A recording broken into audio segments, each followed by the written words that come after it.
ناظرین، اسرائیل کی جانب سے ایران پر حملے کے بعد ایرانی سپریم لیڈر آیت اللہ خامنائی نے اپنے افواج کو اسرائیل پر جوابی حملے کی تیاری کا حکم دے دیا۔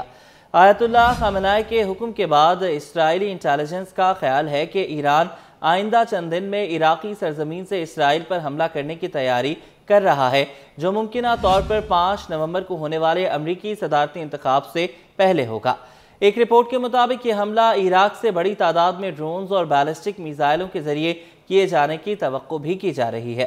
رپورٹ میں کہا گیا ہے کہ تہران کی جانب سے عراق میں ایران نواز ملیشیاؤں کے ذریعے حملہ کرنے کا ایک مقصد یہ ہو سکتا ہے کہ ایران میں ایٹمی اور تصویری اہداف کے خلاف ایک اور اسرائیلی حملے سے بچا جائے۔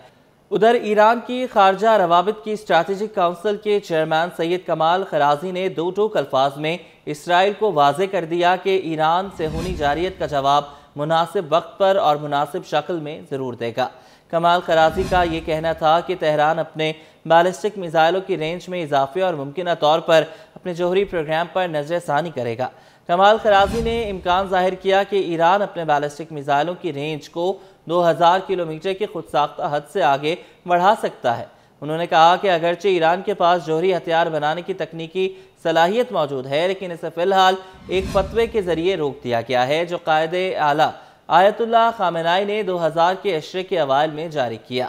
ایک جانب کمال خرازی نے اسرائیل کو وارننگ دی تو دوسری جانب ایرانی پاسداران انقلاب کے سربراہ بریگیڈیئر جنرل حسین سلامی بھی صاف الفاظ میں اسرائیل کو پیغام دیتے ہوئے کہہ چکے ہیں کہ صہیونی حکومت اپنی تباہی کا ماحول خود فراہم کر رہی ہے۔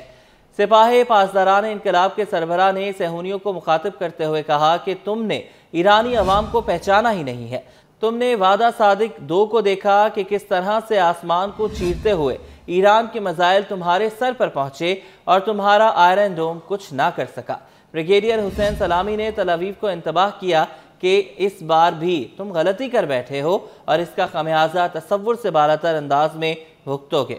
انہوں نے کہا کہ ایران پر مسلط کردہ 8 سالہ جنگ نے ہمیں سکھا دیا کہ دشمنوں کے ظاہری شکوے اور ہیبت سے خوف زدہ نہیں ہونا چاہیے، اور اسی جذبے سے ایران کے مستحکم اور مجاہد قوم کے جذبے اور تصویر کی حقیقی معنوں میں منظر کشی کی۔ ادھر مشرق وسطیٰ میں جاری کشیدگی کے باعث امریکہ نے خطے میں B-52 طیارے اور بحری جنگی جہاز تعینات کر دیے ہیں۔ امریکی میڈیا کے مطابق تعیناتی مشرق وسطیٰ میں ملٹری ری ایڈجسٹمنٹ کا حصہ ہے۔ امریکی میڈیا کا کہنا ہے کہ مشرق وسطیٰ میں پہلے سے موجود طیارہ بردار جہاز اور 3 جنگی جہاز رواں ماہ کے وسط تک واپس امریکہ چلے جائیں گے۔ پینٹاگون کے مطابق اسرائیل کے دفاع اور حوثیوں کے حملے سے اتحادیوں کی حفاظت یقینی بنانے کے لیے اقدامات کیے گئے ہیں۔ امریکہ کی جانب سے خطے میں B-52 طیارے اور بحری جنگی جہاز تعینات کیے گئے تو ایرانی بحریہ کے کمانڈر ان چیف بھی میدان میں آ گئے۔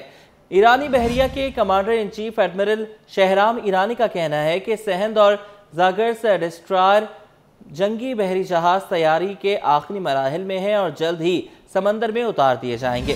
ایڈمرل شہرام ایرانی کا کہنا ہے کہ یہ ڈسٹرائر جنگی بحری جہاز ایرانی بحریہ کے بیڑے میں شامل ہونے کے بعد پہلے بحری مشقوں میں حصہ لیں گے اور اس کے بعد ان کو بحر ہند میں سیکیورٹی مشن پر بھیجا جائے گا۔